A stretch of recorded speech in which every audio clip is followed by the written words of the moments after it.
বারুইপুরে সেখানে বিজেপির বিএলএ কে চড় মারার অভিযোগ সামনে আসছে, তাও আবার স্থানীয় বিএলওর বিরুদ্ধে।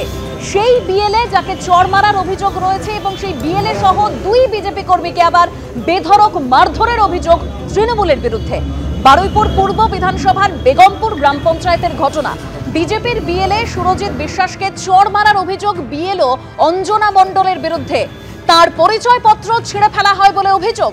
বিএলওর বাড়ি থেকে বেরোনোর পরে বিএলএ সুরজিৎ বিশ্বাসের উপর তৃণমূল কর্মীদের একাংশ তারা চড়াও হয়, বেধড়ক মারধর করা হয় তাকে, এরকমই অভিযোগ করছে বিজেপি।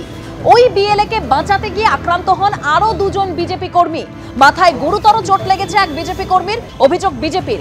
আহত ওই বিজেপি কর্মী বারুইপুর মহকুমা হাসপাতালে ভর্তি রয়েছেন। বিএলও সহ 10 জনের বিরুদ্ধে বারুইপুর থানায় ইতিমধ্যে অভিযোগও দায়ের করা হয়েছে, যদিও হামলার অভিযোগ অস্বীকার করেছে তৃণমূল। বিজেপির গোষ্ঠীদ্বন্দ্বের কারণে এই ঘটনা, পাল্টা দাবি করছে তৃণমূল।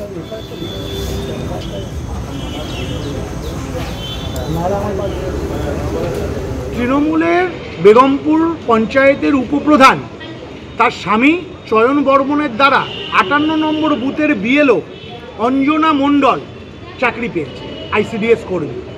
তার একটা কিছু রিটার্ন দিতে হবে, তো তাই তিনি ফর্ম দিতে বেরিয়ে আমাদের ভারতীয় জনতা পার্টির বিএলএ 2কে ডেকে পাঠায়। ডেকে পাঠানো মাত্রই আমাদের বিএলএ 2 সুরজিৎ গিয়ে যাওয়া মাত্রই তার থেকে কাগজ দেখতে চায় এবং কাগজটা ছিঁড়ে দেয়। তারপরে অঞ্জনা দেবী প্রথম চটটা মারে সুরজিতের গালে। তারপরে বেগমপুর পঞ্চায়েতের উপপ্রধানের যিনি হাজবেন্ড চয়ন বর্মন 15-20 জনকে নিয়ে আমাদের ফেলে বিএলএ 2কে মারে।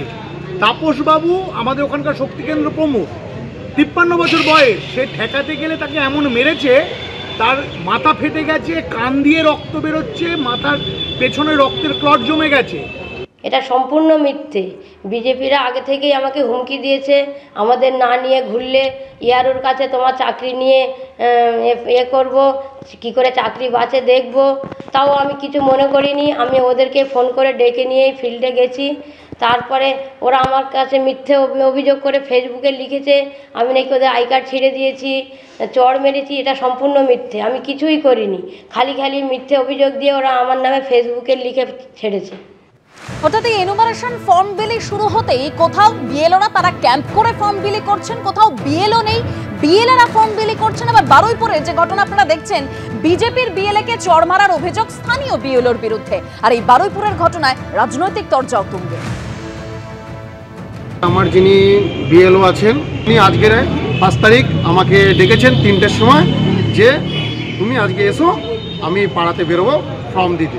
তো যথারীতিভাবে আমি বিএলএ 2 এর যে কাগজ আছেন উনি নিয়ে আমি ওনার বাড়িতে গেছি। আমি যখন বেরিয়ে এসেছি, বেরিয়ে আসার পরে কিছুটা দূর গিয়ে উনি বলছে 50টা ফর্ম পেয়েছি, তার মধ্যে 25 জনকে চিনতে পারছেন না।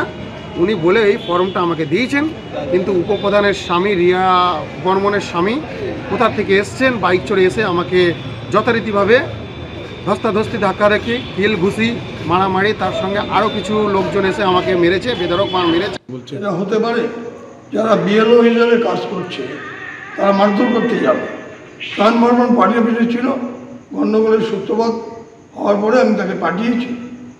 যেহেতু বিজেপি যাকে বিএলও 2 বানিয়েছে সে ওখানে থাকে না, তার কোনো বাড়িঘর নেই, ভোটার লিস্টে নাম আছে কিনা আমার জানা নেই।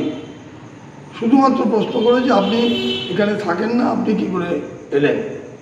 তখন চয়ন বর্মনের উপরে অকথ্য ভাষায় গালাগালি করে।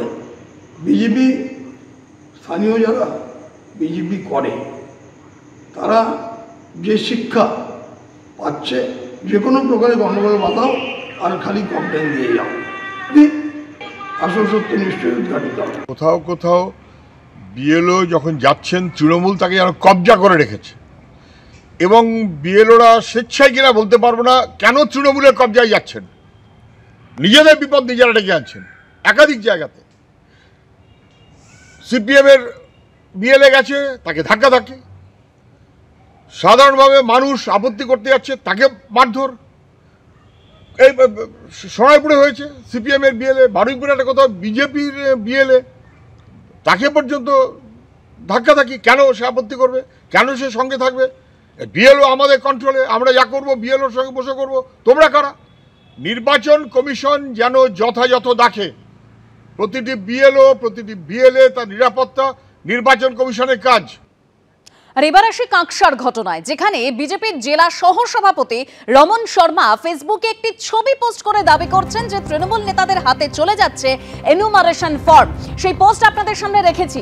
কাঁকসা বিডিও অফিসের দরজা বন্ধ করে বিক্ষোভ দেখায় এই ছবি পোস্ট করে, অর্থাৎ বিজেপি কর্মীরা। গলসি বিধানসভার 68 নম্বর বুথের বিএলও দীপালিদের কাছ থেকে এনুমারেশন ফর্ম নিয়েছেন কাঁকসা পঞ্চায়েতের তৃণমূল পঞ্চায়েত সদস্য। এনুমারেশন ফর্ম নিয়েছেন কাঁকসা পঞ্চায়েত প্রধানের স্বামীও। এই দাবি করে ফেসবুকে ছবি পোস্ট করেন রমন শর্মা। তার জেরেই এই উত্তেজনা সৃষ্টি।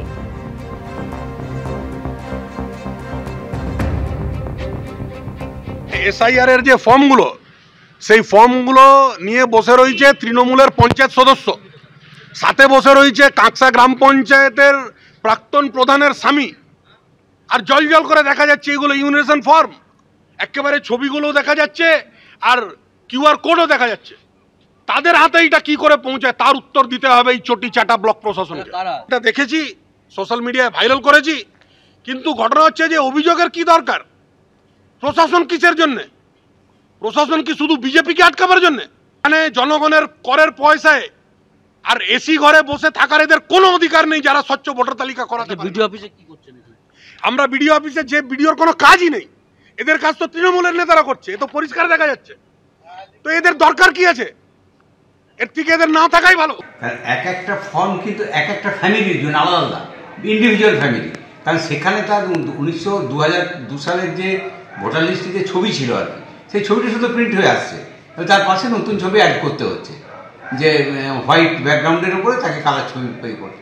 তো একজনের ছবি আরেকজন নেবে কি করে? তাহলে তো এফআইআর হবে, উচিত ছিল এফআইআর করা যদি কেউ করে থাকে। কি বলবেন আন্দোলনকে? গেট বন্ধ? এই আন্দোলনকে শুনুন, ঘটনা যে 10-15টা লোক নিয়ে এরা মুভমেন্ট করছে, এদের কোনো ইস্যু নেই সামনে। কারণ আপনি ভালো করে দেখুন গা, যে এখানে যে আমাদের কাঁকসা সারা পশ্চিমবাংলার এসআইআর হচ্ছে, এসআইআর এর সাথে এরা যে বুথ লেভেল এজেন্ট 2, এরা কতগুলো বুথে দিতে পেরেছে সংখ্যাটা জানেন না।